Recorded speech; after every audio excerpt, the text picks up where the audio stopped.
Hello everyone. आज की सुबह की शुरुआत हुई है मीठे से। मैंने आज ना खीर बनाई थी क्योंकि बुआ के लड़के की शादी है, तो वहाँ पे होता है, मायके से जाता है। तो मेरे दादाजी और दादी जी तो बहुत पहले इस दुनिया से चले गए हुए हैं, तो जो कहते हैं ना कि कुछ नियम कानून होते हैं, तो उस नियम कानून को फॉलो करने के लिए सारी चीज़ें हैं। तो सुबह में मैं उठी हूँ और खीर बनाई हूँ। तो खीर लोग बहुत तरीके से बनाते हैं, मैं थोड़ा अपना तरीका बताना चाहूँगी आप लोगों को।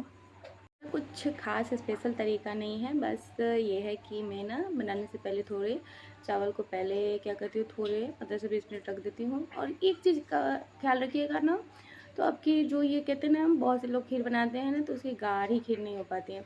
नए चावल और पुराने चावल का फ़र्क होता है। आप नए चावल का बनाओगे ना तो वो सही रहता है, लेकिन पुराने चावल का बनाओगे तो वो थोड़ा देर लगता है उसको बनाने और सारी चीज़ें करने में।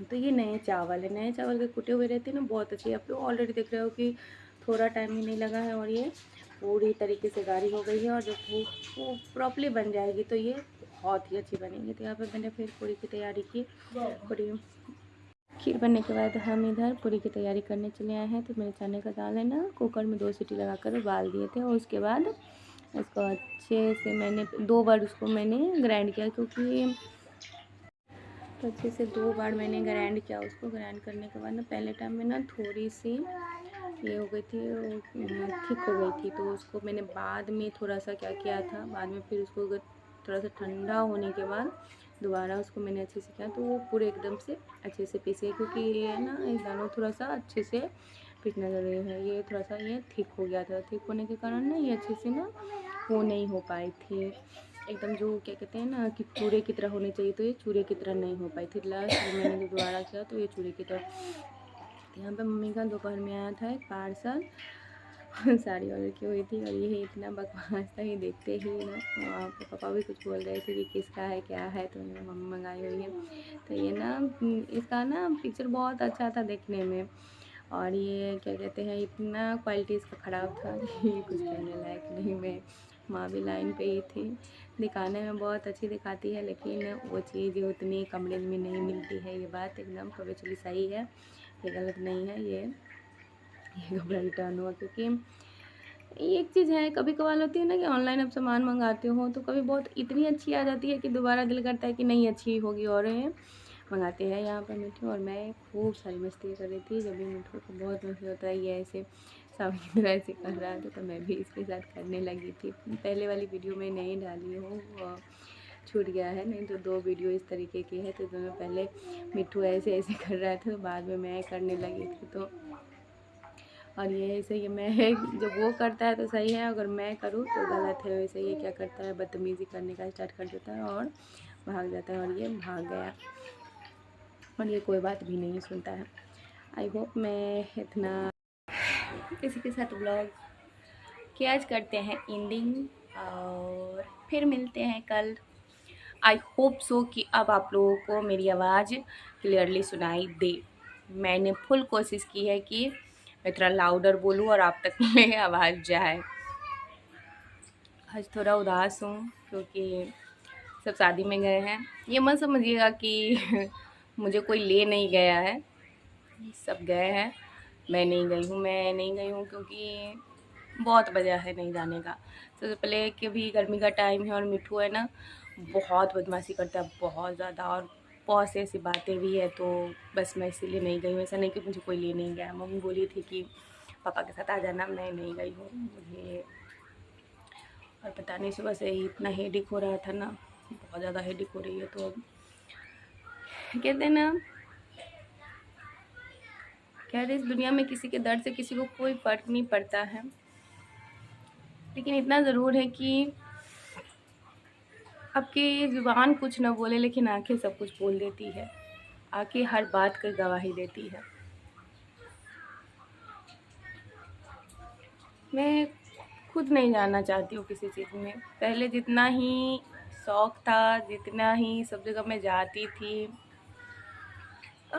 सिर्फ एक चीज़ ही कि एक तरीके से मैंने अपने आप को चारदीवारी में कैद कर रखा है। बस मैं अभी कहीं जाती भी नहीं हूँ, मैं कुछ अभी करती भी नहीं हूँ, बस अभी पढ़ाई कर रही हूँ और एग्ज़ाम की तैयारियाँ कर रही हूँ। तो बस वही मम्मी पापा के साथ जाऊंगी, देखकर फिर घर लौट आऊँगी, और कुछ भी नहीं। मैंने हर चीज़ से मुंह मोड़ लिया है। मुझे ना बिंदी के लिए, बिंदी लगाती हूँ तो इस बिंदी के लिए मुझे दोनों मतलब कि सोशल साइट पे भी बोला गया था और यहाँ आसपास के लोगों ने भी बोला था। मुझे ये चीज़ ना बहुत बुरी लगी, मुझे अच्छी नहीं लगी कि ठीक है, क्या मेरे यहाँ पे लिखा हुआ है कि मैं वो चीज़ हूँ? कहते ना कि कर्मा लौट के आता है किसी का, लेकिन ऐसा मैंने तो नहीं किया, तो फिर मेरे लिए कर्मा लौट के क्यों आया? मेरी सासू माँ विधवा हुई, मैंने कभी भी इस चीज़ का नहीं किया कि हाँ वो विधवा है। वो जाती थी कहीं भी तो वहाँ पे लोग उनको, मैंने क्लियर कह दिया था कि जहाँ पे आपको रिस्पेक्ट ना मिले आप वहाँ पे मत जाना। और वो लोग कहे या ना कहे, मुझे उससे कोई फर्क नहीं पड़ता है। मैंने डे वन से कहा है कि ना मुझे किसी को बुरा साबित करना और ना अपने आप को महान बताना है। मैं जो हूँ, जैसी हूँ, मैं इतना जानती हूँ, गलत मुझसे बर्दाश्त नहीं होती है। मैं बोलती हूँ इसके लिए और मैं बोलूँगी, चाहे वो गलत किसी भी चीज़ के लिए हो। मैं ही जानती हूँ कि मैं किस मेंटल कंडीशन से चल रही हूँ। मैं सिर्फ एक ही चीज़ सोचकर मैं सारी चीज़ों को भूल जाती हूँ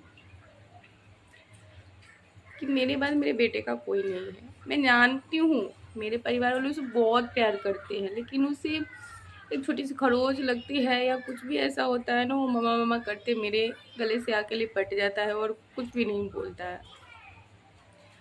तो वो एक मुझसे छिन गया कि मुझे कोई तकलीफ़ होती थी तो एक शख्स था जिसे मैं वो हर चीज़ कह सकती थी और कर सकती थी, जो मैं आज किसी से नहीं कह पा रही हूँ। चाहे अपने माता पिता को, उनको टेंशन देने के लिए, चाहे किसी भी चीज़ के लिए, कुछ भी होता है मैं अकेले ही मैं मैनेज कर लेती हूँ, लेकिन मैं कुछ किसी को बोलती नहीं हूँ। मैं खामोशी से, लेकिन वो था तो उसके सीने से लिपट के रो भी लेती थी, कुछ होता था कह भी देती थी, बोल भी देती थी। क्या आइए मेरा सजनी, तो आई होप सो कि आप लोगों को मेरी आवाज़ आई हो। और इसी के साथ मैंने शुरू में बोल दिया था कि क्योंकि मैं उतना ही बोली, क्योंकि मैंने आपको उतना आगे भी चीज़ें दिखाई हैं, तो इसलिए मैंने बोल दिया था। इसी के साथ हम ब्लॉग का एंड करते हैं, तो इसके साथ ब्लॉग का एंड करते हैं अपनी सजनी के साथ। आप लोग भी हमेशा मैंने पूछा है और कहा है कैसे हैं बताइएगा ज़रूर, और अपना कहते हैं ना ख्याल रखिएगा। भोले बाबा सब पे मेहर बनाए अपनी रखे। And good night. और हाँ, प्लीज़ सब्सक्राइब करना मत भूलिएगा। मैं अपने तरफ से बेस्ट कोशिश अब करूँगी कि आप लोगों को मैं उस ऋतु को लाना पसंद करूँगी जो थी, तो मैं वो कोशिश करूँगी कि आप लोग को इंटरटेन कर पाऊँ, बातें समझ पाऊँ, चीज़ें कर पाऊँ। तो बस thank you and please watching and subscribe. Thank you.